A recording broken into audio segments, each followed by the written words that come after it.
Michael fra Naturgartneren her. Jeg vil over den næste periode komme med lave nogle videoer, hvor jeg gennemgår noget af det grej, jeg har.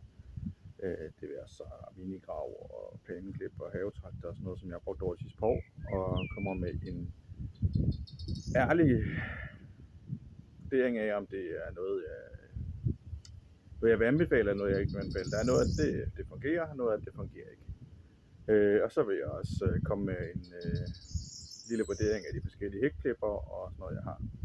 Men sidder du herude som producent eller forhandler af et spændende produkt, som du gerne vil teste under virkelige forhold, altså ikke testet af en tømrer eller en murer, som ikke har nogen begreb omkring, hvordan man bruger en hækklipper eller en plæneklipper, så send dig ind i en privat besked, så skal du nok få en ærlig og en ubeholden vurdering eller test af de produkter under virkelige forhold, det vil sige højgræs, vådgræs, kraftige stammer, kraftige grene, deslige i virkeligheden, og ikke bare en